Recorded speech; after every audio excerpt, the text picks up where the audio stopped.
Good morning to all of you.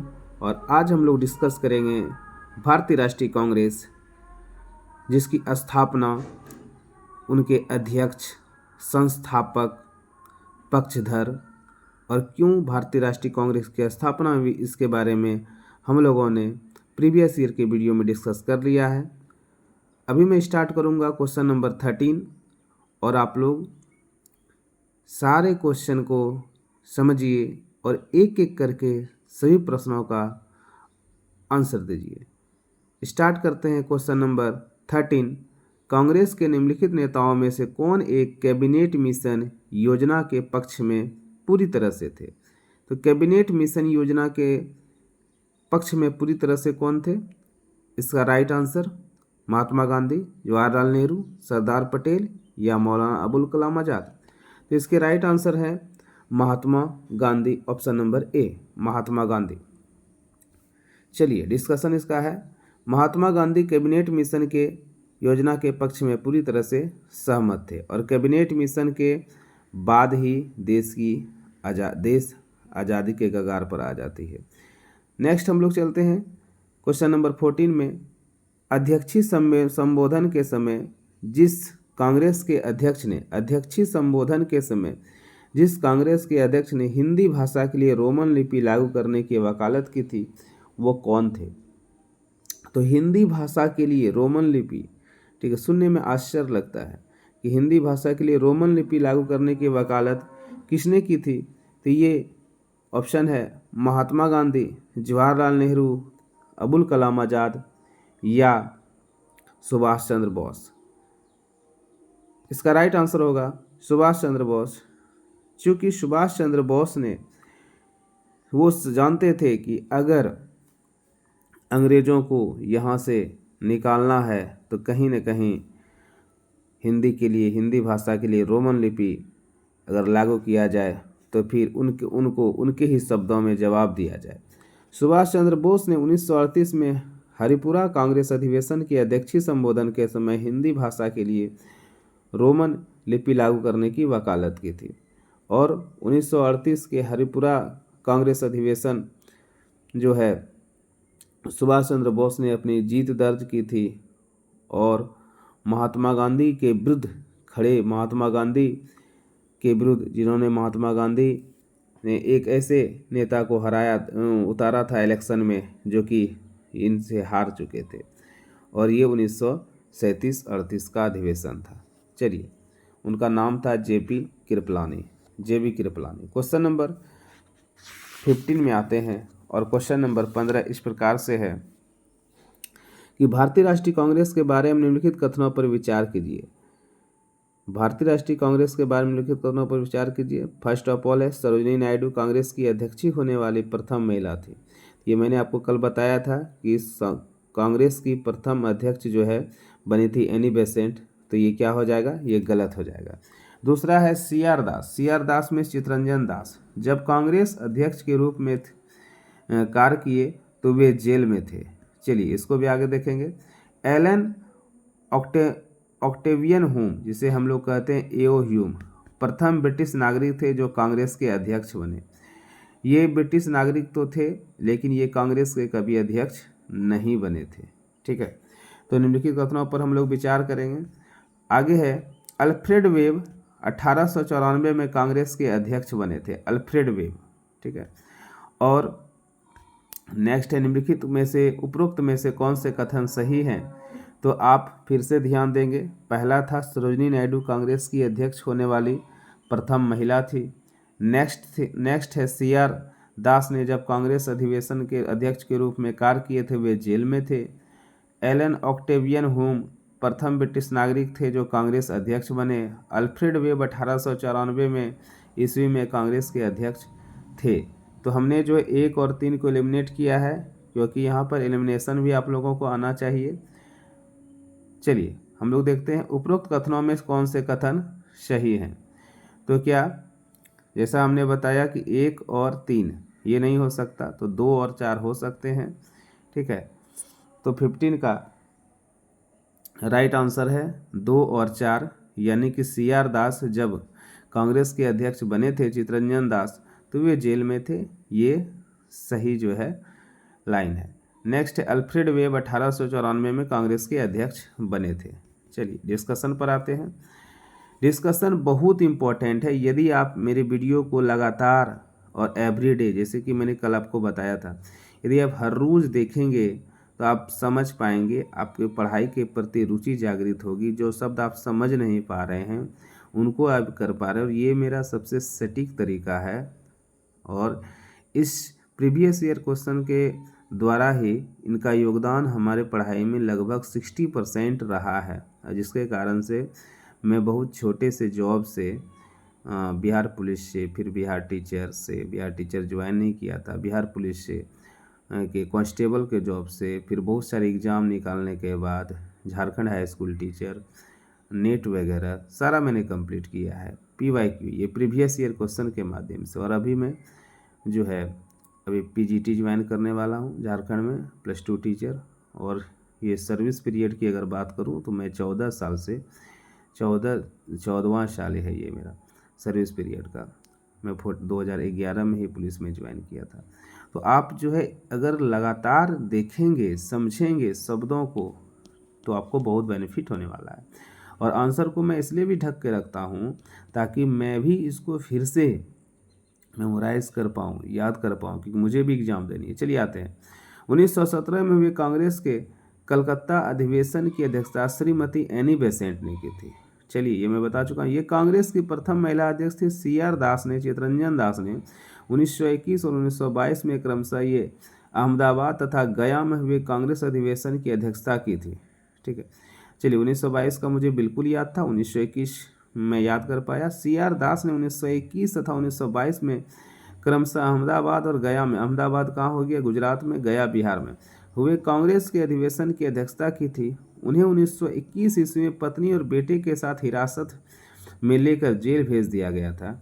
George Yule ने 1888 ईस्वी में इलाहाबाद कांग्रेस की अध्यक्षता की थी। इलाहाबाद कांग्रेस के अध्यक्ष, और ये जॉर्ज यूले जो थे ये प्रथम अंग्रेज अध्यक्ष थे। जॉर्ज यूले ने 1888 में इलाहाबाद कांग्रेस की अध्यक्षता की थी। ये प्रथम अंग्रेज अध्यक्ष थे। एओ ह्यूम ने 1885 ईस्वी में कांग्रेस की स्थापना की थी। और 1894 ईस्वी में कांग्रेस के मद्रास अधिवेशन की अध्यक्षता अल्फ्रेड वेब ने की थी। ये सारे इंपॉर्टेंट है, आप स्क्रीनशॉट भी ले लें। जो प्रश्न या जो लाइन आपको बिल्कुल अभी याद नहीं है, आप उसे कॉपी में राइट डाउन भी करें। नेक्स्ट हम देखते हैं। वर्ष 1921 के अहमदाबाद अधिवेशन में निम्नलिखित नेताओं में किसने संपूर्ण स्वराज को कांग्रेस का लक्ष्य मनाने का प्रस्ताव दिया कि कांग्रेस अब अपना एक लक्ष्य निर्धारित करे, संपूर्ण स्वराज। तो उसमें कौन से हैं? अबुल कलाम आज़ाद, हजरत मोहानी, जवाहरलाल नेहरू या मोहनदास करमचंद गांधी। तो 16 का राइट आंसर होगा हजरत मोहानी। हजरत मोहानी ने जो है वर्ष 1921 के अहमदाबाद अधिवेशन में हजरत मोहानी ने कांग्रेस को संपूर्ण स्वराज का लक्ष्य मनाने का प्रस्ताव रखने दिया था। जबकि यह प्रस्ताव को लाने वाले या इस पर जोर देने वाले कौन थे? बाद में आगे चलकर मोतीलाल नेहरू और चितरंजन दास, CR दास।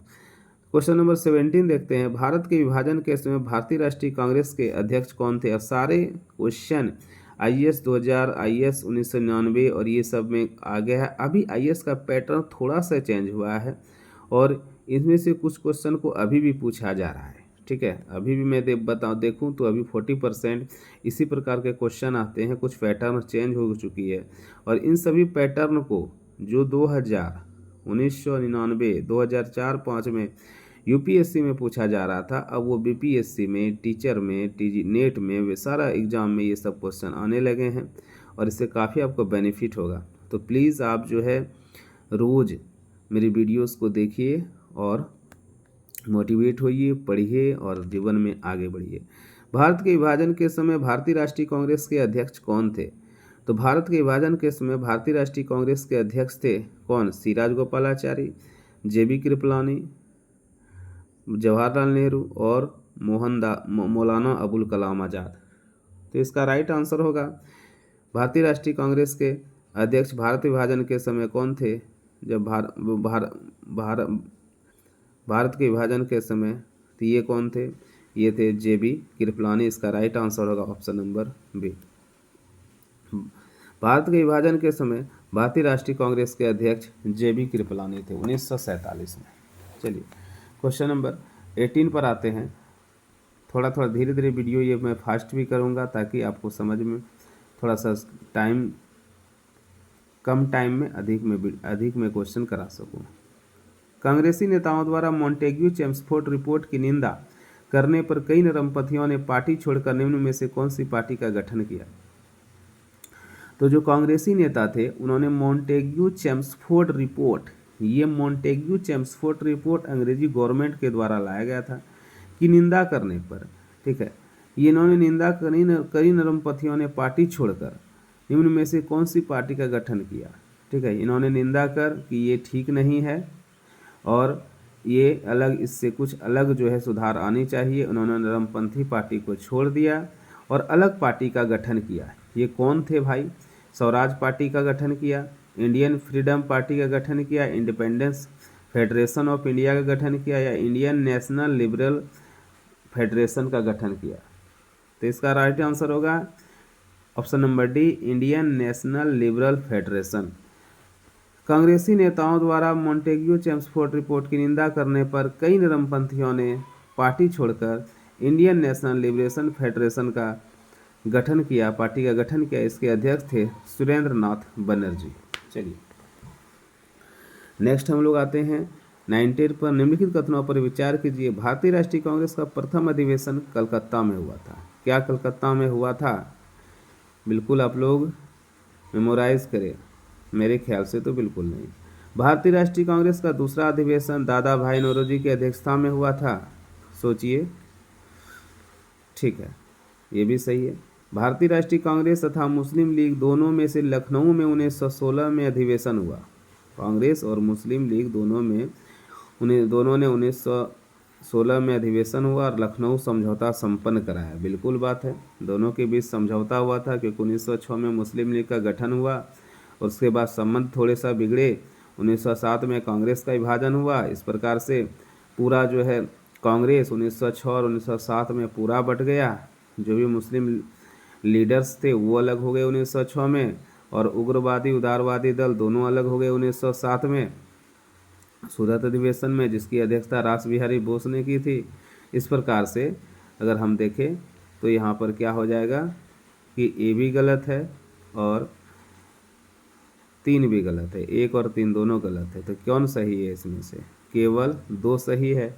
तो 19 का राइट आंसर होगा ऑप्शन नंबर 19 में सिर्फ 1 गलत है, 2 भी सही है और 3 भी सही है। तो इसका राइट आंसर होगा 19 का सी, यानी कि 2 और 3। डिस्कशन पढ़ लेते हैं, मैं डिस्कस करा ही दिया हूँ, सारी बातों को मैंने कहा है। 1885 में भारतीय राष्ट्रीय कांग्रेस का पहला अधिवेशन WC बनर्जी की अध्यक्षता में मुंबई में हुआ। 1886 में कांग्रेस का दूसरा अधिवेशन दादा भाई नौरोजी की अध्यक्षता में कलकत्ता में संपन्न हुआ। तो याद रखेंगे, पहला मुंबई, दूसरा कलकत्ता और तीसरा शायद दिल्ली। 1916 ईस्वी में कांग्रेस के लखनऊ अधिवेशन में कांग्रेस और मुस्लिम लीग के बीच समझौता हुआ, जिसे लखनऊ समझौता भी कहा जाता है। लखनऊ समझौता की बात करें तो 1916 याद रखिएगा और पूना समझौता की बात करें तो 16 को डबल कर देना है, तो 16 दूना 32, ठीक है। तो ये पूना समझौता किनके किसके बीच हुआ? डॉक्टर बाबा साहब भीमराव अंबेडकर और महात्मा गांधी के बीच हुआ, राष्ट्रपिता। आगे क्वेश्चन नंबर 20 में आते हैं। जिस कांग्रेस सत्र में कार्यकारी कमेटी को सविनय अवज्ञा आंदोलन, तो सबसे पहले याद करें आप, सविनय अवज्ञा आंदोलन हुआ कब था? 1930 में। किस कांग्रेस सत्र में कार्यकारी कमेटी को सविनय अवज्ञा आंदोलन प्रारंभ करने का अधिकार दिया गया? बम्बई सत्र में, लाहौर सत्र में, यानी कि एक अधिवेशन है। ये जो है भारतीय राष्ट्रीय कांग्रेस का एक अधिवेशन है। तो किस कांग्रेस सत्र में, किस अधिवेशन में कार्यकारी कमेटी को सविनय अवज्ञा आंदोलन प्रारंभ करने का अधिकार दिया गया? बम्बई सत्र, लाहौर सत्र, लखनऊ सत्र और त्रिपुरी सत्र। तो इसका आप लोग आंसर को रिकॉल करें। इसका राइट आंसर होगा ऑप्शन नंबर बी, लाहौर सत्र 1929। याद रखें 1929 लाहौर सत्र, दिसंबर। इसका राइट आंसर होगा ऑप्शन नंबर बी, दिसंबर 1929 के कांग्रेस के लाहौर अधिवेशन में कांग्रेस कार्य समिति को सविनय अवज्ञा आंदोलन प्रारंभ करने का पूर्ण उत्तरदायी दायित्व सौंपा गया, जिसमें करों को ना देना आदि शामिल था कि अंग्रेजों को टैक्स नहीं देना है। और इसी रावी नदी के लाहौर जो है वो रावी नदी के तट पर पड़ता है, और वहाँ पर इस अधिवेशन में जवाहरलाल नेहरू ने, जो लाहौर अधिवेशन के अध्यक्ष भी थे 1929 में, जवाहरलाल नेहरू ने तिरंगे को जो है रावी नदी के तट पर लहराना शुरू कर दिया। क्वेश्चन नंबर 21 पर आते हैं, और क्वेश्चन नंबर 21 है, वर्ष 1921 ईस्वी में कांग्रेस के कराची अधिवेशन में मूल अधिकारों पर प्रस्ताव का स्वरूप निम्नलिखित में किसने तय किया? वर्ष 1921 में कांग्रेस के कराची अधिवेशन में मूल अधिकारों पर प्रस्ताव का प्रारूप निम्नलिखित में किसने तैयार किया? डॉक्टर BR अम्बेडकर ने, पंडित जवाहरलाल नेहरू ने, डॉक्टर राजेंद्र प्रसाद ने, या सरदार वल्लभ भाई पटेल ने? इसका राइट आंसर होगा option number B, Pandit Jawaharlal Nehru ने। चलिए देखते हैं। 1931 में कांग्रेस के कराची अधिवेशन, ये कराची अभी वर्तमान पाकिस्तान में पड़ता है, 1931 ईस्वी में ये पाकिस्तान की आर्थिक राजधानी भी है। 1931 में कांग्रेस के कराची अधिवेशन की अध्यक्षता सरदार वल्लभ भाई पटेल ने की थी। सरदार वल्लभ भाई पटेल ने की थी। चलिए यहाँ पर थोड़ा सा मिस्टेक है। इस अधिवेशन में मूल अधिकारों का प्रस्ताव पेश किया गया और इसका प्रारूप बनाया था, सॉरी मैं जो प्रारूप याद आ रहा था, इसका प्रारूप तय किया गया था जवाहरलाल नेहरू द्वारा।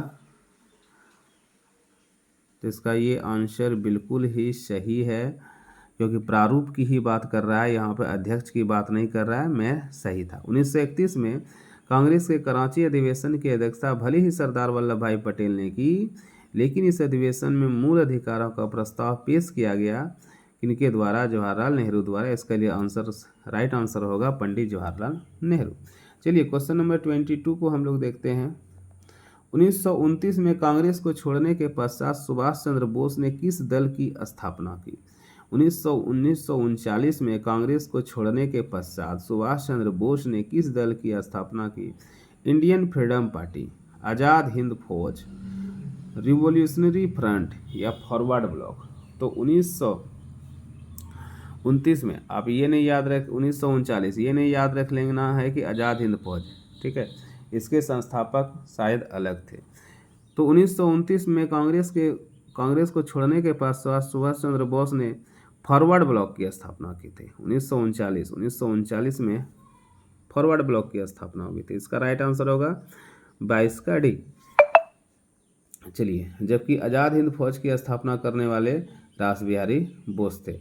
जनवरी 1939 में त्रिपुरा कांग्रेस के अधिवेशन में, त्रिपुरा कांग्रेस जो है कब हुआ था? 1938 में हरिपुरा याद रखिएगा, और 1939 में त्रिपुरी कांग्रेस के अधिवेशन में महात्मा गांधी से मतभेद होने के कारण सुभाष चंद्र बोस ने कांग्रेस के पद से त्याग पत्र दे दिया, और 22 जून 1939 को सुभाष चंद्र बोस ने ऑल इंडिया फॉरवर्ड ब्लॉक का गठन किया। याद रखेंगे, ये सारे जो फैक्ट्स हैं ये 1 लाइनर क्वेश्चन, झारखंड दरोगा, बिहार दरोगा, यूपी दरोगा, UP police, Jharkhand police, Bihar police, इसके अलावा जितने भी JSSC है, बिहार SSC, सचिवालय सहायक, इन सभी एग्जाम के लिए ये काफ़ी GS महत्वपूर्ण हो जाता है।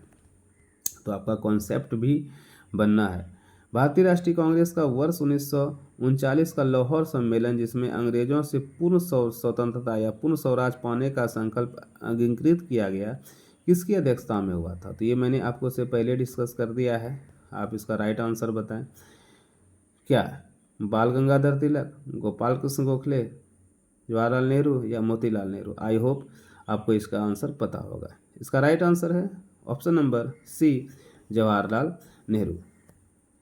1929 में भारतीय राष्ट्रीय कांग्रेस के लाहौर अधिवेशन की अध्यक्षता जवाहरलाल नेहरू ने की, और इस अधिवेशन में कांग्रेस ने पूर्ण स्वराज का घोषणा पत्र तैयार किया था, तथा कांग्रेस ने इसे अपना मुख्य लक्ष्य अब बना लिया कि इस अधिवेशन में 26 जनवरी 1930 को पूरे देश में प्रथम स्वतंत्रता दिवस के रूप में मनाने का निश्चय कर लिया था। 1930 में ही देश को आज़ाद करा देना है, चूँकि ये हो नहीं पाया।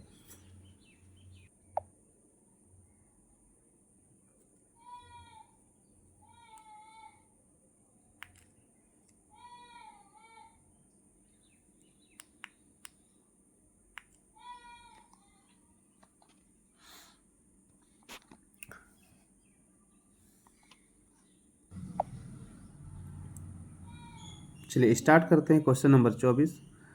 वर्ष 1939 में सभी प्रांतों में कांग्रेस मंत्रिमंडल ने त्याग पत्र दे दिया। ये कथन है, कांग्रेस ने द्वितीय विश्व युद्ध के संदर्भ में वायसराय के जर्मनी के विरुद्ध युद्ध घोषित कर देने के निर्णय को स्वीकार नहीं किया। वर्ष 1939 में सभी प्रांतों में कांग्रेस मंत्रिमंडल ने त्यागपत्र, इस क्वेश्चन को कम से कम आपको लोगों को जब भी कथन कारण रहे आपको कम से कम 2 बार पढ़ना है। तो मैं 2 बार पढ़ रहा हूँ और कोशिश कर रहा हूँ कि इस आंसर को मैं सही कर पाऊँ। चलिए, वर्ष 1939 में सभी प्रांतों में कांग्रेस मंत्रिमंडल ने त्यागपत्र दे दिया।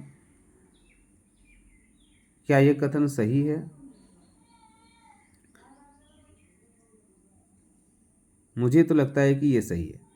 कारण है, कांग्रेस ने द्वितीय विश्व युद्ध के संदर्भ में वायसराय के जर्मनी के विरुद्ध युद्ध घोषित कर देने के निर्णय को स्वीकार नहीं किया था।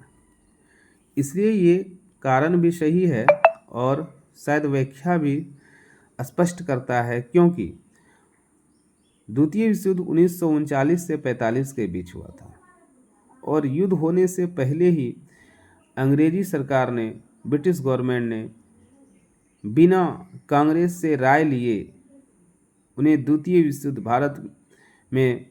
द्वितीय विश्व युद्ध में घसीट दिया और जर्मनी के विरुद्ध युद्ध घोषित कर देने का जो निर्णय लिया, इस निर्णय को ना किसी से डिस्कस किया और सीधे इस निर्णय को उन्होंने लागू कर दिया, जिसे भारतीय राष्ट्रीय कांग्रेस ने स्वीकार नहीं किया। इसलिए 1939 में सभी प्रांतों में कांग्रेस मंत्रिमंडल ने त्यागपत्र दे दिया। चलिए इसकी व्याख्या को पढ़ते हैं। भारत सरकार अधिनियम 1935 के द्वारा 1 अप्रैल 1937 को प्रांतीय स्वायत्तता लागू कर दी गई थी। याद रखिएगा कि उन्हीं प्रांत के आधार पर जो है कांग्रेस का एक प्रतिनिधि हर प्रांत में होगा। 1935 के द्वारा 1 अप्रैल 1937 को प्रांतीय स्वायत्तता लागू कर दी गई। जो एकदम न्यू व्यूअर होंगे या न्यू एजुकेटर होंगे पढ़ने वाले, उन्हें लगता होगा कि ये देश आज़ाद नहीं हुआ है, फिर भी जो है हर प्रांत में कांग्रेस के लोग कैसे आ गए। तो देश अब आज़ादी की 1935 के बाद धीरे धीरे देश अब आज़ादी की ओर बढ़ रहा था। भारत सरकार अधिनियम 1935 के द्वारा 1 अप्रैल 1937 को प्रांतीय स्वायत्तता लागू कर दी गई। याद रखेंगे, इसके परिणाम स्वरूप 1936-37 में प्रथम चुनाव में, ठीक है, अभी देश आज़ाद नहीं हुआ है और अंग्रेजी हुकूमत अब सोच रहे थे कि धीरे धीरे करके अब कांग्रेस को ही ये पूरी सत्ता सौंपनी है, तो पहले चुनाव कराया जाए और अगर आपस में फूट भी डाला जाएगा तो फूट डालकर आगे राज किया जाएगा, बट ऐसा हो नहीं पाया। 1936-37 के प्रथम आम चुनाव में कांग्रेस ने मध्य प्रांत यानी मध्य प्रदेश के आसपास मद्रास, संयुक्त प्रांत, बिहार और उड़ीसा में बहुमत के साथ बम्बई के समर्थक दलों के साथ और असम में अन्य दलों के सहयोग से सरकार बनाई। ये प्रांतीय सरकार है।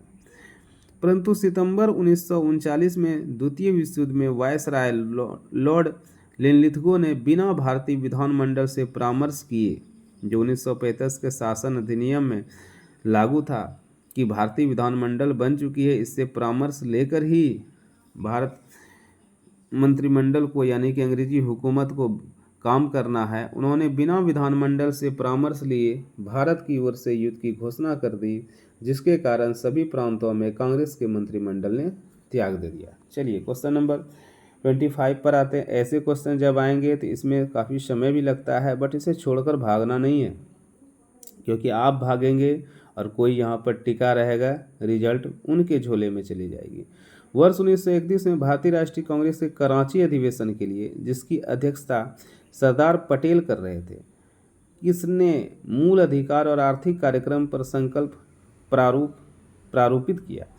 फिर से क्वेश्चन को मैं पढ़ रहा हूँ। 1931 में भारतीय राष्ट्रीय कांग्रेस के कराची अधिवेशन हुआ था, ठीक है। इस समय जो है इसके अध्यक्ष सरदार वल्लभ भाई पटेल थे, जिसकी अध्यक्षता कर रहे थे।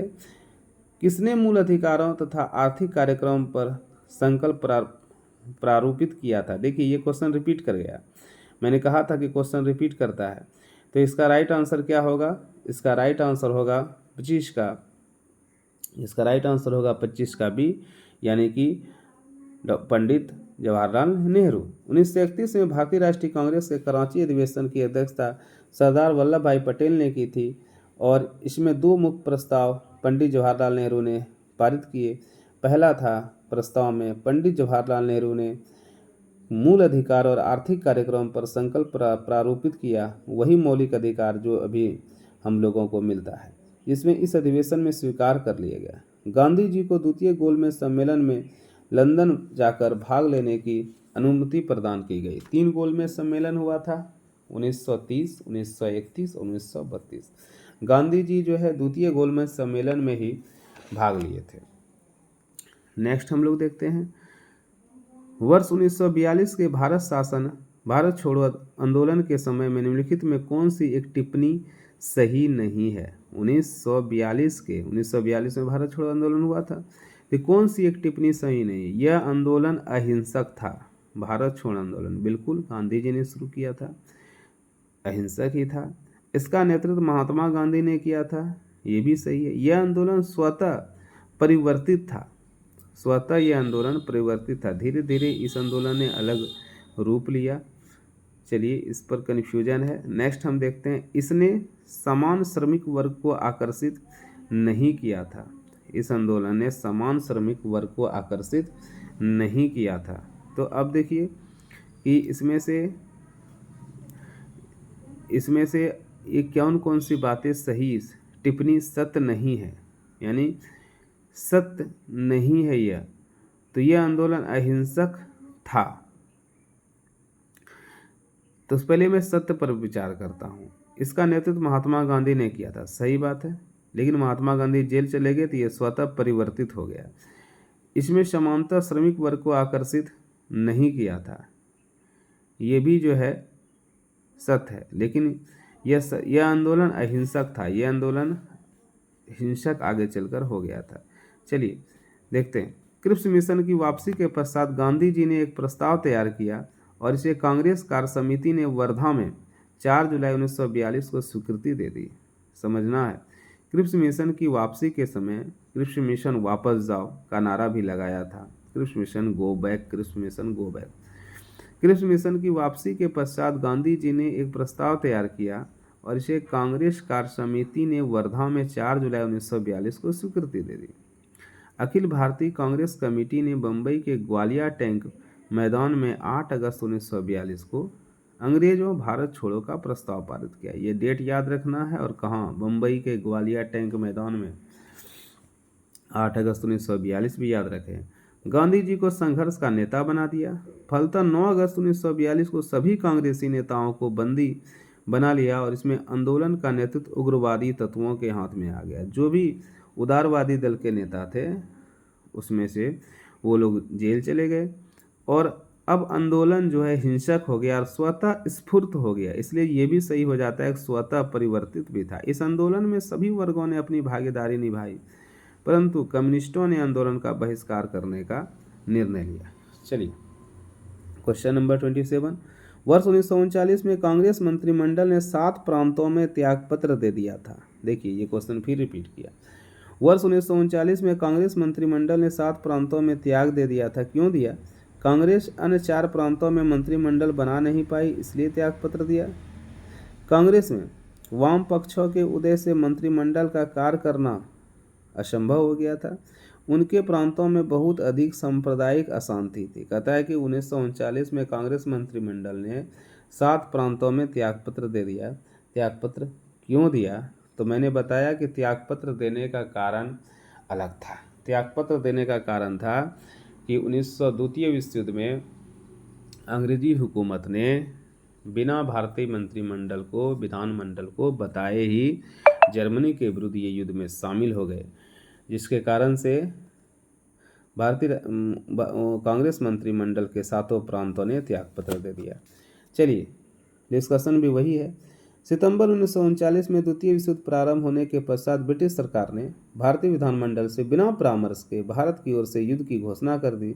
कांग्रेस ने इसका विरोध करते हुए ब्रिटिश सरकार से साम्राज्यवादी के उन्मूलन तथा भारत के स्वतंत्र राष्ट्र के रूप में व्यवहार करने की मांग की, लेकिन वायसराय लिनलिथगो की घोषणा से असंतुष्ट होकर कांग्रेस मंत्रिमंडल ने 7 प्रांतों में त्यागपत्र दे दिया। वीडियो यदि आपको अच्छा लग रहा है तो आप इसे लाइक भी करें, शेयर भी करें, और अब तक अगर सब्सक्राइब नहीं किए हैं तो मेरे चैनल को सब्सक्राइब करें, ताकि ये सब्सक्राइबर और व्यूवर अगर बढ़ेंगे तो मैं तो पढ़ाई करता हूँ, मैं पढ़ाई को अपना लाइव कर दूँगा और आपको बिल्कुल भी मज़ा आएगा और आप ऐसे शिक्षक से जुड़ेंगे जिन्होंने कंपटीशन को निकाला नहीं है, कंपटीशन के साथ जिया है। यदि मैं अपनी गिनती करूं तो कम से कम हमारे पास 15 रिजल्ट है, भले ही वो फाइनल नहीं हो, फाइनल तो 4 ही रिजल्ट है, 4-5 फाइनल है। और मैंने जॉब को एंजॉय किया है और आज भी मैं कर रहा हूँ, इसलिए आप लगातार मेरे साथ बने रहें और भागे नहीं, चीज़ों से डरना नहीं है, उसको पढ़ के समझ के निकलना है। चलिए, भारतीय राष्ट्रीय कांग्रेस का लाहौर अधिवेशन 1929, बिल्कुल अब देखिए रिपीट हो रहा है। भारतीय राष्ट्रीय कांग्रेस का लाहौर अधिवेशन 1929, जिसके अध्यक्ष कौन थे? जवाहरलाल नेहरू। इतिहास में इसलिए प्रसिद्ध, बहुत प्रसिद्ध है क्योंकि क्यों प्रसिद्ध है? आप सोचिए, ये क्यों का क्वेश्चन आ गया, और जब क्यों का क्वेश्चन आ जाते हैं तो आपका कंपटीशन यूं ही जो है, आप इस क्वेश्चन को बनाने लगते हैं तो आपको बहुत सारे फैक्ट्स यूं ही याद होने लगता है। तो कांग्रेस ने, पहला ऑप्शन है, कांग्रेस ने पूर्ण स्वराज की मांग का एक संकल्प पारित किया था। ये भी बिल्कुल सही है, पूर्ण स्वराज का मांग का संकल्प पारित किया। इस अधिवेशन में उग्रवादी और उदारवादी के बीच झगड़े को सुलझा लिया गया। नेक्स्ट है, इस अधिवेशन में 2 राष्ट्रों की मांग के सिद्धांत को अस्वीकार करते हुए एक संकल्प पारित किया गया। तो 3 फैक्ट कथन है, तीनों में से हम लोग देखेंगे इनमें से कौन सा कथन सही है। तो पहला था पूर्ण स्वराज की मांग, पूर्ण स्वराज की मांग, और ये पूर्ण स्वराज की मांग जो है ये बिल्कुल सही था। इस अधिवेशन में उग्रवादियों और उदारवादियों के झगड़े को सुलझा लिया गया, बिल्कुल नहीं सुलझाया जा सका। और इस अधिवेशन में 2 राष्ट्रों के मांगों को, सिद्धांत को अस्वीकार करते हुए एक संकल्प पारित किया गया, ऐसा भी कोई बात नहीं था। इसका राइट आंसर होगा ऑप्शन ए। व्याख्या देखेंगे हम लोग कि दिसंबर 1929 में भारतीय राष्ट्रीय कांग्रेस का लाहौर अधिवेशन, जिसके अध्यक्ष पंडित जवाहरलाल नेहरू थे, की अध्यक्षता में संपन्न हुआ। इस अधिवेशन में सिर्फ पूर्ण स्वराज को कांग्रेस ने अपना लक्ष्य बनाया और कहा कि 30 जनवरी 1930 को हम लोग जो है 26 जनवरी 1930 को भारत का प्रथम स्वतंत्रता दिवस मनाएंगे। बस 2 ही बातें आप याद रखेंगे। चलिए, भारतीय राष्ट्रीय कांग्रेस की स्थापना कब हुई, इसके बारे में तो आंसर बताना ही नहीं है, ये आप लोग आसानी से कर लेंगे। डिस्कशन करते हैं। भारतीय राष्ट्रीय कांग्रेस की स्थापना 1885 में एओ ह्यूम, एलन ऑक्टेवियन ह्यूम, आप याद रखेंगे इसका नाम के फुल फॉर्म, एक बार पूछा गया है, एक बार तो मुझे मिला है, कई बार पूछा गया होगा। इसका प्रथम अधिवेशन बंबई में हुआ, जिसकी अध्यक्ष WC बनर्जी, व्योमेश चंद्र बनर्जी थे। क्वेश्चन नंबर 30, कांग्रेस पार्टी ने किस वर्ष पूर्ण स्वराज का प्रस्ताव पारित किया? इसे भी शायद मैं अब आंसर नहीं बताऊंगा, बहुत बार आ चुका है, डिस्कशन पढ़ता हूँ, ठीक है। ये 1929 होगा। कांग्रेस पार्टी ने 1929 में लाहौर अधिवेशन में पंडित जवाहरलाल नेहरू की अध्यक्षता में पूर्ण स्वराज का प्रस्ताव पारित किया। क्वेश्चन 31, भारतीय राष्ट्रीय कांग्रेस की प्रथम महिला अध्यक्ष का नाम क्या है? ये भी बताने की जरूरत नहीं है, या तो एनी बेसेंट या सरोजिनी नायडू, आप बताइए क्या, 2 मैंने बता दिया। चलिए, व्याख्या में पढ़ते हैं, आपको आंसर पता होगा।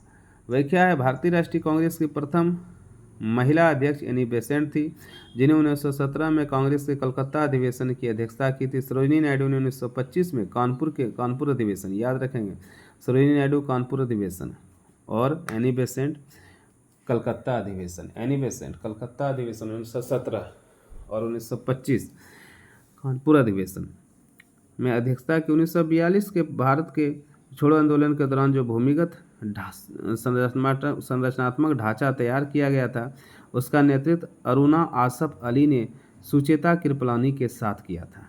ठीक है, तो इसमें अरुणा आसफ अली वो भी आंदोलनकारी थी, स्वतंत्रता संग्रामी थी, और सुचेता कृपलानी के साथ उन्होंने शुरू किया था भूमिगत ढांचा तैयार करने में। चलिए अब जो है 32 में आते हैं। सन 1938 में भारतीय राष्ट्रीय कांग्रेस के अध्यक्ष निर्वाचित हुए। तो आपको मैंने बताया था कि 37, 38, 39 में कौन कौन जो है बने थे। ठीक है, तो क्या अबुल कलाम आज़ाद थे, सुभाष चंद्र बोस थे, JB कृपलानी थे, या पट्टाभी सीतारामैया थे? तो इसका राइट आंसर होगा सुभाष चंद्र बोस भारतीय राष्ट्रीय कांग्रेस के अध्यक्ष निर्वाचित हुए थे। भारतीय राष्ट्रीय कांग्रेस की स्थापना 28 दिसंबर 1885 को एलन ऑक्टोवियन हुम ने थे, कि इसके प्रथम अध्यक्ष उमेश चंद्र बनर्जी थे। भारतीय राष्ट्रीय कांग्रेस के उद्देश्य देश हित की दिशा में प्रयत्नशील भारतीयों में परस्पर एवं मित्रता को प्रोत्साहन देना था। ठीक है, ये डिस्कशन कुछ अलग दे दिया गया यहाँ पर, यहाँ डिस्कशन हमारे सुभाष चंद्र बोस से होना चाहिए था। चलिए, भारतीय राष्ट्रीय कांग्रेस का उद्देश्य देश हित की, ये भी बहुत अच्छी चीज़ें हैं कि आखिर उसका उद्देश्य क्या था। आप मेंस में लिख सकते हैं चीज़ों को पढ़ के समझ के। भारतीय राष्ट्रीय कांग्रेस का उद्देश्य देश हित की दिशा में प्रयत्नशील भारतीयों में परस्पर संपर्क एवं मित्रता को प्रोत्साहन देना था। ठीक है, देश के अंदर धर्म, जाति और प्रांतीय संबंधी विवादों को खत्म कर राष्ट्रीय एकता की भावना को भी प्रोत्साहित करना था। शिक्षित वर्ग की पूर्ण सहमति से महत्वपूर्ण एवं आवश्यक सामाजिक विषयों पर विचार विमर्श भी करना था, और यह निश्चित करना था कि आने वाले वर्षों में भारतीयों के कल्याण के लिए किस दिशा में और किस आधार पर कार्य किए जाए। ये जो स्थापना 28 दिसंबर 1885 को ऑक्टेवियन ह्यूम ने किया था, ये एक सेफ्टी वाल्व का काम किया था अंग्रेजी हुकूमत के लिए, ताकि 1857 में जो विद्रोह हुए थे वो नहीं चाहते थे कि ऐसा राष्ट्रव्यापी विद्रोह फिर जाकर कभी हो। इसलिए उन्होंने शिक्षित वर्गों को शामिल किया, समाज सेवकों को शामिल किया, ऐसे लोगों को शामिल किया जिसे आम जनता उनके बातों को समझ सकते थे, उनके विचारों को समझ सकते थे। इसलिए उन्होंने जो है इसका 28 दिसंबर 1885 में भारतीय राष्ट्रीय कांग्रेस की स्थापना की थी। भारतीय राष्ट्रीय कांग्रेस का 51वां अधिवेशन 1938 में हुआ। 51वां अधिवेशन, 52वां अधिवेशन बहुत कम ही पूछा जाता है एग्जाम में, फिर भी आप ध्यान में रखें। इसके अध्यक्ष सुभाष चंद्र बोस थे। यह अधिवेशन हरिपुरा में हुआ था 1938 का। जबकि मौलाना अबुल कलाम आज़ाद ने 1946 में रामगढ़, आचार्य JB कृपलानी ने 1946 में, ये रामगढ़ आप याद रखेंगे, अभी झारखंड का रामगढ़ है। तो मौलाना अबुल कलाम आज़ाद ने 1946 में रामगढ़, और ये सबसे युवा अध्यक्ष, अगर भारतीय राष्ट्रीय कांग्रेस की हम बात करें तो सबसे ये युवा अध्यक्ष थे, और सबसे लंबे समय तक अध्यक्ष के पद पर बने रहे। भारतीय राष्ट्रीय कांग्रेस के सबसे लंबे समय तक अध्यक्ष के पद पर कौन बने रहे? तो आप याद रखेंगे मौलाना अबुल कलाम आज़ाद। क्यों? क्योंकि 1940 के बाद भारतीय राष्ट्रीय कांग्रेस का नया अधिवेशन नहीं आ पाया, और ये द्वितीय विश्व युद्ध भी शुरू हो गई। उसी समय जो है आपका भारत छोड़ो आंदोलन, जिसके कारण 1945 यानी कि लगभग 6 साल तक ये अध्यक्ष बने रहे। आचार्य JB कृपलानी 1946 में ये अध्यक्ष बने, जबकि पट्टाभी सीतारामैया ने 1948 में जयपुर के कांग्रेस अधिवेशन में अध्यक्षता की थी। चलिए, पट्टाभी सीतारामैया अगर हम देखेंगे ये अंतिम अध्यक्ष हो जाते हैं। ठीक है, आगे भारतीय राष्ट्रीय कांग्रेस की स्थापना की थी, किसने स्थापना की थी, इसका डिस्कशन हो चुका है। फिर भी डिस्कशन को बार बार पढ़ना चाहिए ताकि कुछ न कुछ नया आपके जो है नॉलेज में आता है, फैक्ट्स। भारतीय राष्ट्रीय कांग्रेस की स्थापना 1885 का श्रेय अवकाश प्राप्त अंग्रेज सिविल सेवक ह्यूम को जाता है। ये रिटायर्ड जो है एक गवर्नमेंट सर्विसमैन थे। भारतीय राष्ट्रीय कांग्रेस की स्थापना का विचार लॉर्ड डफरिन के मस्तिष्क की उपज थी। डफरिन को आप याद रखेंगे, और ये डफरिन का जो कार्यकाल था 1885-86 के आसपास था, और ये कहते हैं ये डफरिन लॉर्ड डफरिन की ही उपज थी कि यहाँ पर जो है भारतीय राष्ट्रीय कांग्रेस की स्थापना किया जाए, और ये विचार उन्होंने अंग्रेज सिविल सेवक एओ ह्यूम को सुनाया और इस सिविल सेवक ने बहुत सारे भारतीय उदारवादी नेताओं को लेकर एक जो है भारतीय राष्ट्रीय कांग्रेस तैयार किया। 1885 में इंडियन नेशनल कांग्रेस का प्रथम अधिवेशन व्योमेश चंद्र बनर्जी जिसे WC बनर्जी के द्वारा किया गया और यह मुंबई में हुआ था। चलिए क्वेश्चन नंबर हम लोग जो है नेक्स्ट पर आते हैं और क्वेश्चन नंबर नेक्स्ट पर हम लोग देखते हैं कि होम रूल लिंक की, क्योंकि लग रहा है कि किसी क्वेश्चन को छोड़ा गया है, नहीं ठीक है।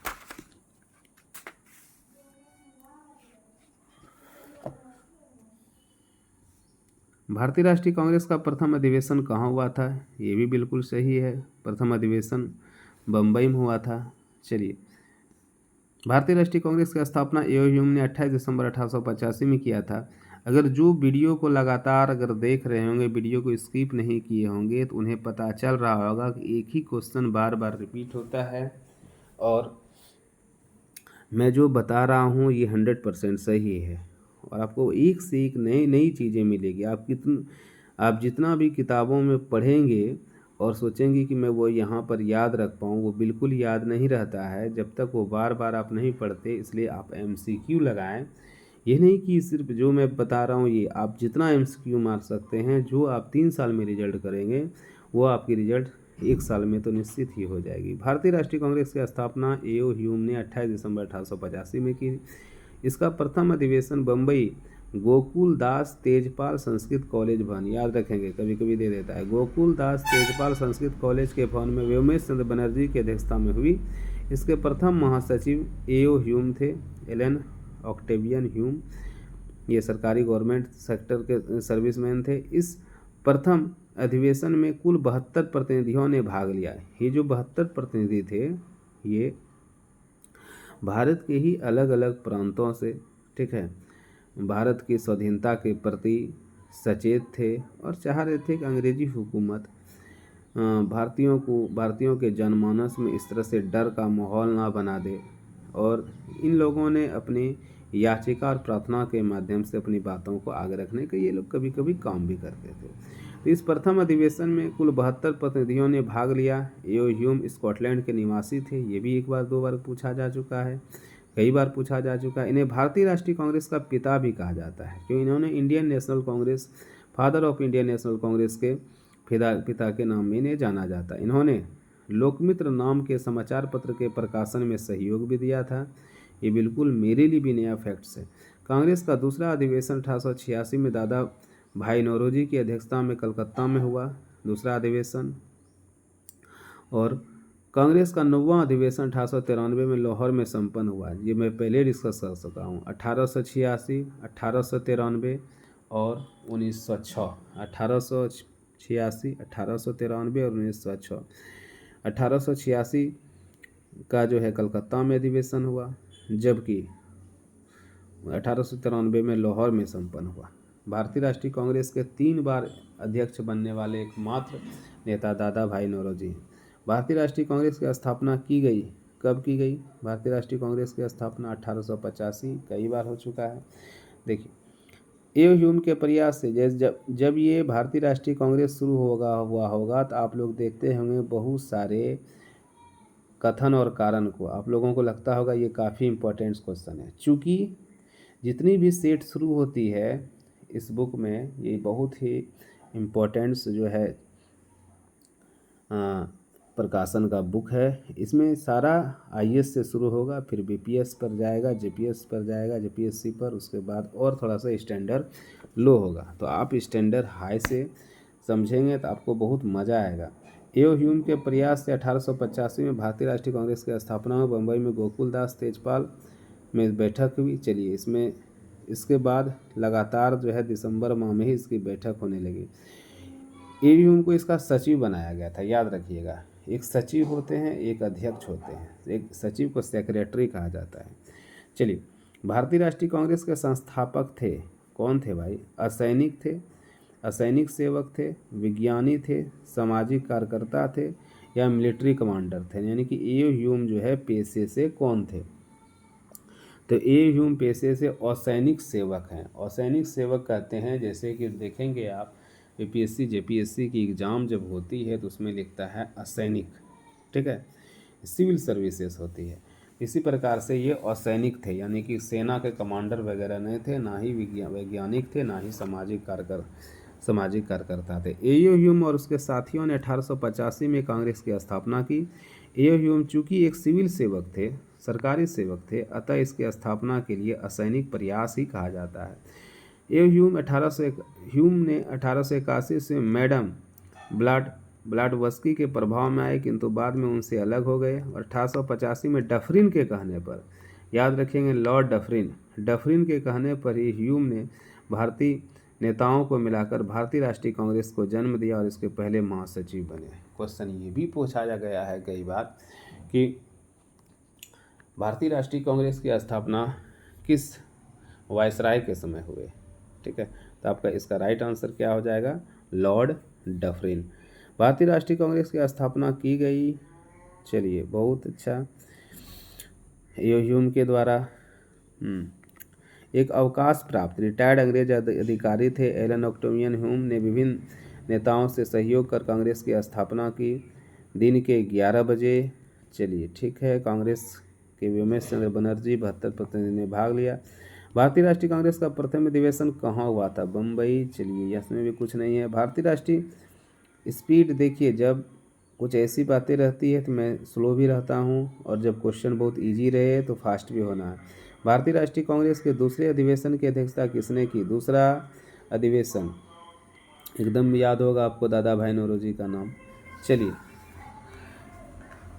भारतीय राष्ट्रीय कांग्रेस के दूसरे कलकत्ता अधिवेशन 1886 का अधिवेशन की अध्यक्षता दादा भाई नौरोजी ने की। 1906 में कलकत्ता का अधिवेशन जिसकी अध्यक्षता नौरोजी ने की, पहली बार कांग्रेस के मंच से औपनिवेशिक स्वराज, इसको आप कॉपी में राइट डाउन करेंगे, बिल्कुल करेंगे, यदि आपको सक्सेस करनी है तो जो मैं बात बताऊंगा आप करेंगे। औपनिवेशिक स्वराज की मांग की। 1902 ईस्वी में अहमदाबाद कलकत्ता अधिवेशन की अध्यक्षता सुरेंद्र नाथ बनर्जी ने की, एस एन बनर्जी ने की। 1902 में अहमदाबाद अधिवेशन याद रखेंगे। 1905 में बनारस अधिवेशन, ये भी याद रखेंगे। 1916 में लखनऊ अधिवेशन, 1932 में पूना अधिवेशन, जितने भी इम्पोर्टेंस है, 1929 में लाहौर अधिवेशन, तो आप याद रखेंगे। तो 1902 ईस्वी के अहमदाबाद कांग्रेस अधिवेशन की अध्यक्षता सुरेंद्र नाथ बनर्जी ने की थी। फिरोज शाह मेहता ने 1885 में तैयब जी और तैयब के साथ मिलकर बॉम्बे एसोसिएशन की स्थापना की। कई बार पूछा जा चुका है, बॉम्बे एसोसिएशन की स्थापना किसने की, फिरोज शाह मेहता, तैयब जी और फिरोज शाह मेहता को तो हमने देखा है कई बार जो है ऑप्शन में। इन तीनों को मिलाकर बॉम्बे त्रिमूर्ति भी कहा जाता है, तैयब जी, तेलंग, मेहता, तेलब, तैयंग जी, याद रखेंगे, मेहता, तैयब, तेलंग जी, मेहता, तैयब जी, तेलंग, इन तीनों को बॉम्बे त्रिमूर्ति भी कहा जाता है। बॉम्बे एसोसिएशन की अध्यक्षता भी की थी, बॉम्बे एसोसिएशन की स्थापना भी की थी। चलिए, और नेक्स्ट आते हैं, गणेश आगरकर को 1909 में आजीवन निर्वाचन की सजा मिल गई थी, आजीवन आप निर्वाचित नहीं हो सकते हैं।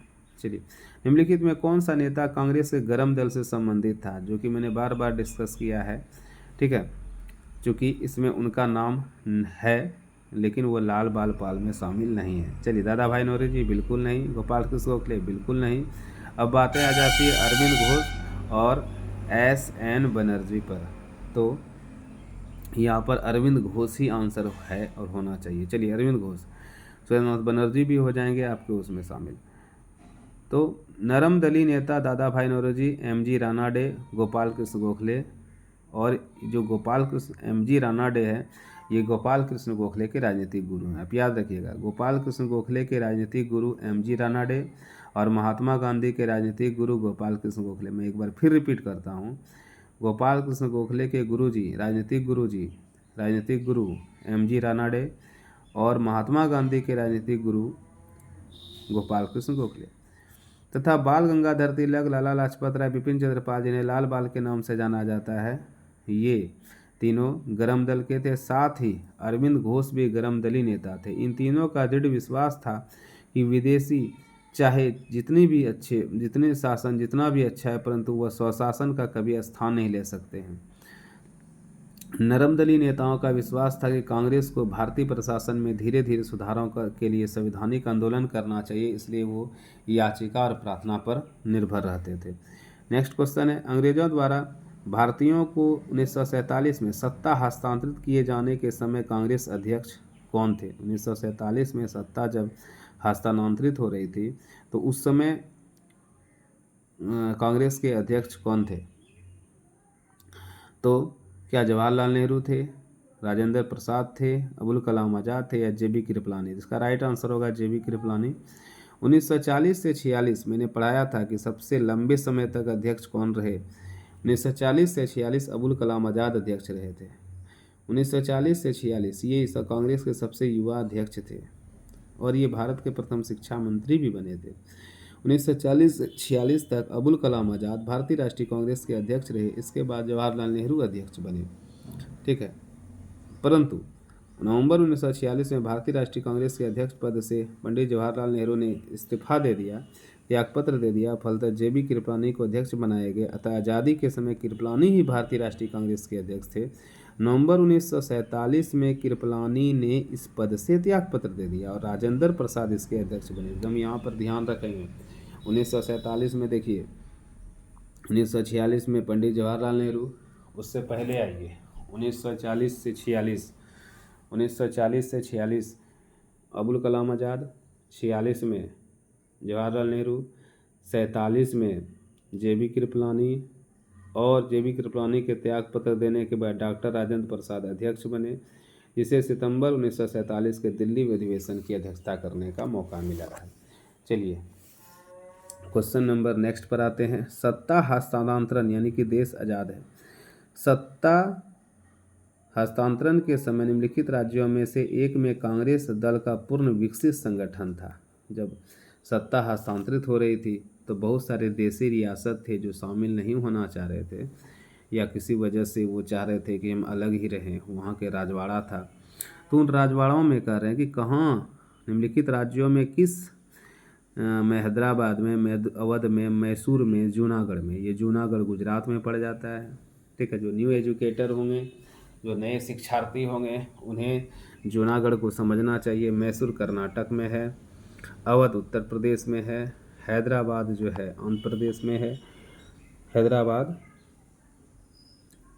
आंध्र प्रदेश, हैदराबाद तेलंगाना में है। चलिए अब तेलंगाना में सत्ता हस्तांतरण के समय जब सत्ता का ट्रांसफ़र हो रहा था तो निम्नलिखित राज्यों में एक में कांग्रेस दल का पूर्ण विकसित संगठन था। कांग्रेस दल का पूर्ण विकसित संगठन यानी नेतागण, वे लोग या वहाँ के पार्टी के संगठित मजबूत थे, तो वहाँ वो कहाँ पर थे? तो इसका राइट आंसर होगा ऑप्शन नंबर सी, मैसूर यानी कर्नाटक। हैदराबाद, मैसूर, कश्मीर जैसे रियासतों का आकार तो कई यूरोपीय देशों के बराबर था, ठीक है। रियासतों में एक समान बात यह थी कि ये सभी अंग्रेजी हुकूमत की संप्रभुता को मानती थी।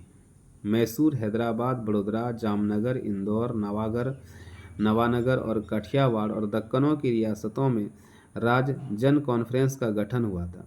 कांग्रेस ने 1920 के नागपुर अधिवेशन में एक प्रस्ताव पारित किया, ध्यान रखेंगे कि कांग्रेस के 1920 के नागपुर अधिवेशन में एक प्रस्ताव पारित कर रियासतों के राजाओं से तुरंत उत्तरदायी सरकार के गठन की मांग की और साथ ही साथ कांग्रेस ने रियासतों की जनता को कांग्रेस का सदस्य बनने की अनुमति दी। जो कांग्रेस की जनता है उन्हें बताया, जो उस राज्य की जनता है, हैदराबाद, अवध, मैसूर, जूनागढ़, वहाँ के जनता को कहा कि आप कांग्रेस का सदस्य बनिए। राजाओं ने विलम्ब दस्तावेज पर दस्तखत कर दिए। सिर्फ हैदराबाद ने ही स्वतंत्र रहने का गंभीर प्रयत्न किया। सभी लोगों ने कहा कि ठीक है, देश जब आज़ाद होगी, देश जब स्वाधीन हो जाएगा, भारत आज़ाद हो जाएगा तो हम लोग शामिल हो जाएंगे।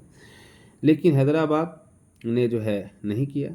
सिर्फ हैदराबाद ने ही स्वतंत्र रहने का गंभीर प्रयत्न किया। सत्ता हस्तांतरण के समय मैसूर रियासत में कांग्रेस बल पूर्ण विकसित संगठन था। चलिए, और बाद में हैदराबाद को पुलिस बल के द्वारा, यानी जो मैसूर है, मैसूर नहीं हैदराबाद को पुलिस बल के द्वारा सत्ता में मिला लिया गया। सरदार वल्लभ भाई पटेल, जिसे लौह पुरुष के नाम से जाना जाता है, उसी के नेतृत्व में। चलिए नेक्स्ट आते हैं। सन 1932 में निम्नलिखित में एक आदेश पारित करके अखिल भारतीय कांग्रेस समिति को गैर कानूनी करार दे दिया गया। 1932 में जो कि पूना समझौता हुआ था, उस समय एक आदेश पारित करके अखिल भारतीय कांग्रेस समिति को कहा कि यह गैर कानूनी संगठन है।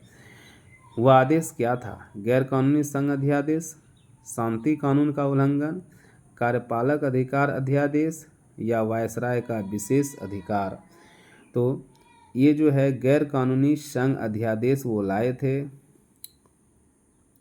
अनएवरफुल एसोसिएशन ऑर्डिनेंस वो लाए थे और उसी के द्वारा गैर कानूनी संघ अध्यादेश के द्वारा 1932 में एक आदेश पारित कर दिए और अखिल भारतीय कांग्रेस समिति को गैर कानूनी करार दे दिया। क्यों? क्योंकि महात्मा गांधी के नेतृत्व में 1930 में सविनय अवज्ञा आंदोलन हुआ था।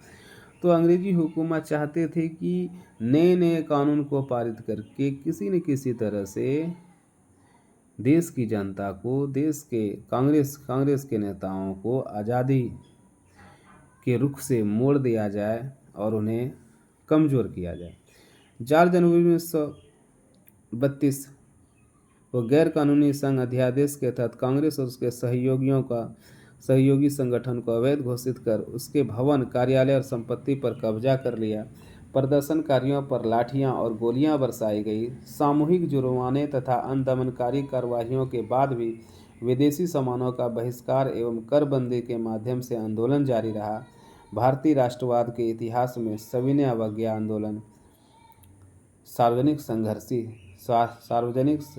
राष्ट्रीय संघर्ष था, सबसे बड़े आंदोलन के रूप में शामिल था भारतीय सविनय अवज्ञा आंदोलन। तो मैंने बताया है कि सविनय अवज्ञा आंदोलन का जो प्रभाव रहा, इससे अंग्रेजी हुकूमत डर गई और कही कि जो भी ये करने वाले लोग हैं, नेतृत्व करता हैं और जो भारतीय राष्ट्रीय कांग्रेस है, इन्हीं को कमज़ोर किया जाए। क्वेश्चन नंबर, मैं आगे बढ़ चुका था, क्वेश्चन नंबर 44 में आते हैं और क्वेश्चन नंबर 44 है, इलाहाबाद में संपन्न कार्यकारिणी समिति की बैठक। इलाहाबाद में संपन्न कांग्रेस कार्यकारिणी समिति की बैठक जो कि अप्रैल मई 1947 में निम्नलिखित सदस्यों में से एक सदस्य भारत के नाजीवाद, फांसीवाद और साम्राज्यवाद विरोधी निश्चित रूप के कारण जापान के विरुद्ध गुरिल्ला युद्ध की अपनी योजना के पक्ष में बहुमत जुटाने में सक्षम हुए थे, वे कौन थे? तो जब आपको ये पूछा जाए कि भारत से बाहर रहकर किसने भारतीय स्वतंत्रता संग्राम में मदद किया, देश को आज़ादी दिलाने का काम किया, तो हमेशा आप एक ही व्यक्ति का नाम लेंगे और वो महान जो व्यक्तित्व है, ठीक है, वो उन्होंने काम जो किया था वो थे सुभाष चंद्र बोस। लेकिन यहाँ पर देखिए क्वेश्चन क्या कहता है, वो उन्होंने तो गुरिल्ला युद्ध सुभाष चंद्र बोस ने बाहर से लड़े, लेकिन ये कह रहे हैं कि निम्नलिखित सदस्यों में इलाहाबाद में जो संपन्न हुआ 1947 में कांग्रेस कार्यकारिणी समिति की बैठक में निम्नलिखित सदस्यों में एक सदस्य भारत के नाजीवाद, फांसीवाद और साम्राज्यवाद विरोधी निश्चित रूप के कारण जापान के विरुद्ध गुरिल्ला युद्ध की अपनी योजना के पक्ष में बहुमत जुटाने में कौन सफल हुए थे? तो यहाँ पर जवाहरलाल नेहरू जो कि अध्यक्ष बने थे भारतीय राष्ट्रीय कांग्रेस के 1947 में, और इसी के त्यागपत्र देने के बाद दूसरे जो है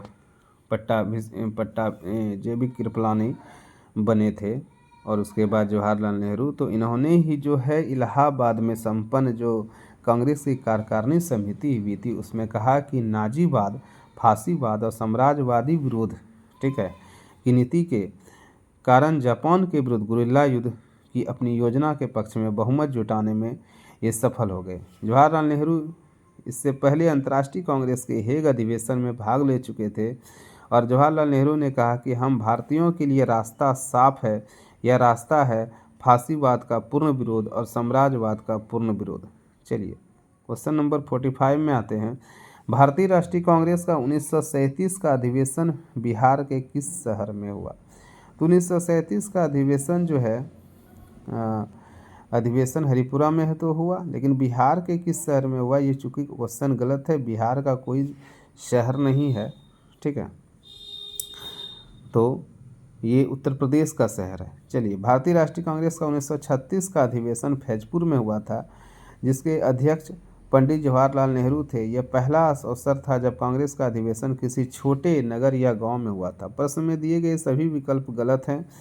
1938 का कांग्रेस अधिवेशन सुभाष चंद्र बोस की अध्यक्षता में गुजरात के हरिपुरा में हुआ था। आप याद रखेंगे, गुजरात के हरिपुरा में ही 1938 का अधिवेशन हुआ था और महात्मा गांधी के घर यानी गुजरात में जो है सुभाष चंद्र बोस ने उसके पट्टाभी सीतारामैया के विरुद्ध लड़कर और जो उन्हें हराया गांधी जी के विरुद्ध।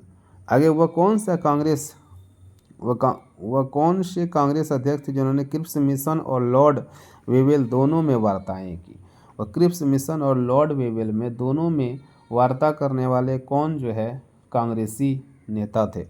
ठीक है, तो ऑप्शन है अबुल कलाम आज़ाद, जवाहरलाल नेहरू, जेबी कृपलानी या सी राजगोपालचारी। तो कांग्रेस अध्यक्ष, क्रिप्स मिशन याद कीजिए 1942। क्रिप्स मिशन अगर याद आपको है तो आप निश्चित रूप से इसका आंसर दे पाएंगे। यहाँ पर घबराने सोचने की काम नहीं है कि मैं क्या इसका आंसर दूँ।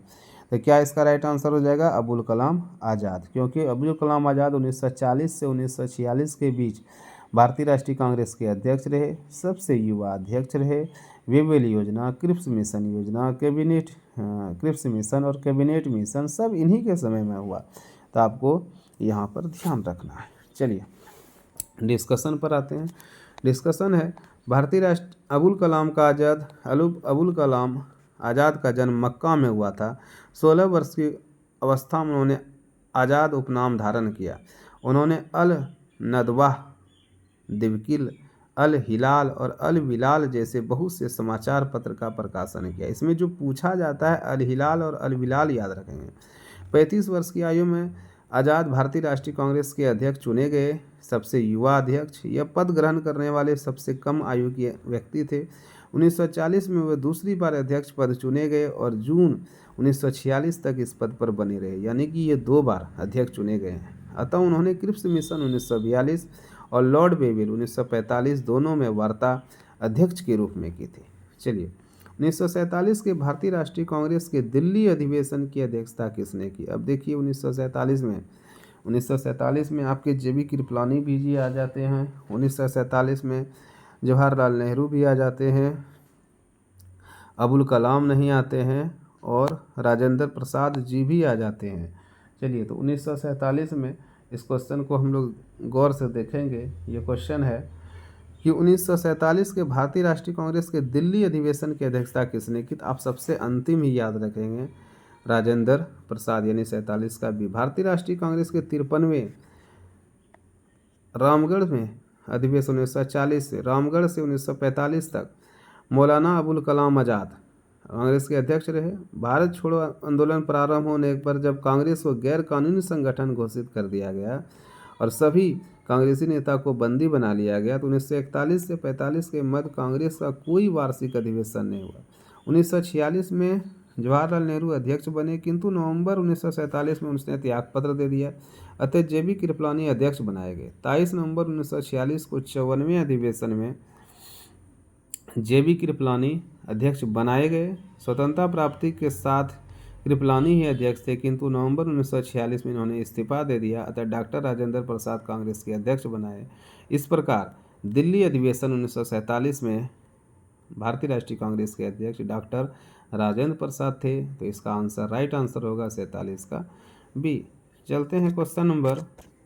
निम्नलिखित उद्योगपतियों में कौन व्यक्ति लंबे समय तक AIC के खजांची रहे तथा 1930 में जेल भी गए।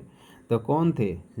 GT बिरला थे, जमनलाल बजाज थे, JRD टाटा थे या वालचंद हीराचंद थे। JRD Tata, GT Birla, Jamnalal Bajaj. ठीक है, तो आप इसका राइट आंसर क्या होगा जमनलाल बजाज। याद रखेंगे, बहुत सारे क्वेश्चन बहुत बार पूछा गया है जमनलाल बजाज के बारे में। आप टाटा बिरला याद नहीं रखेंगे, बिल्कुल आप याद नहीं रखेंगे। टाटा बिरला ये कभी जेल नहीं गए थे, आप याद नहीं रखेंगे। चलिए, सेठ जमनलाल बजाज ने 30 वर्ष की अवस्था में भारतीय राष्ट्रीय कांग्रेस में भाग लिया था। भारत के ब्रिटिश सरकार की नीति के विरोध में उन्होंने राज बहादुर की उपाधि त्याग दी। ये कांग्रेस के कोषाध्यक्ष पर 1920 से 1942 तक कांग्रेस के कोषाध्यक्ष बने रहे। गांधी सेवा संघ के संस्थापक रहे और कांग्रेस के नागपुर अधिवेशन में स्वागत समिति के अध्यक्ष के रूप में बहुमूल्य कार्य किया। ग्रामीण उद्योगों तथा हथकरघा वस्त्र के विकास में इनकी गहन रुचि थी। 49 पर आते हैं। कांग्रेस के नरम दलों के नेताओं के आंदोलन की पद्धति क्या थी? नरम दल के नेता क्या असहयोग करते थे, अधिवेयक थे, राजाओं माधव आंदोलन था उनका, या अनुकूलन प्रतिघटन था? तो उनका जो है राजवाम वध आंदोलन था। ठीक है। कांग्रेस के नरम दल के नेताओं के आंदोलन की पद्धति क्या थी? तो ये राजवाम वध आंदोलन जो है इसको कहा जाता है कॉन्स्टिट्यूशनल एगिटेशन, यानी कि हम विरोध करेंगे लेकिन बहुत ही नियम और बहुत जिम्मेवार तरीका से, ठीक है, और अपने अधिकार को समझते हुए याचना करेंगे, भिक्षावृत्ति की मांग रखेंगे। चलिए, तो कांग्रेस के नरम दल के नेताओं की आंदोलन की प्रमुख पद्धति राजवामबद्ध प्रशासन में भारतीयों की भागीदारी और जनता में राजनीतिक जागरूकता उत्पन्न करना था, जबकि अनुकूलन प्रतिघटन उग्रवादियों की मुख्य मांग थी, जिसे पैसिव रेसिस्टेंस कहीं दे देता है लिखा वो पैसिव रेसिस्टेंस, तो आप याद रखिएगा पैसिव रेसिस्टेंस गरम दल और कॉन्स्टिट्यूशनल एगिटेशन नरम दल। लास्ट क्वेश्चन, आज का लास्ट क्वेश्चन पर हम आते हैं और अंतिम क्वेश्चन है, भारतीय राष्ट्रीय कांग्रेस के प्रथम अधिवेशन में कितने प्रतिनिधियों ने भाग लिया? तो 72। ये भी बिल्कुल जो है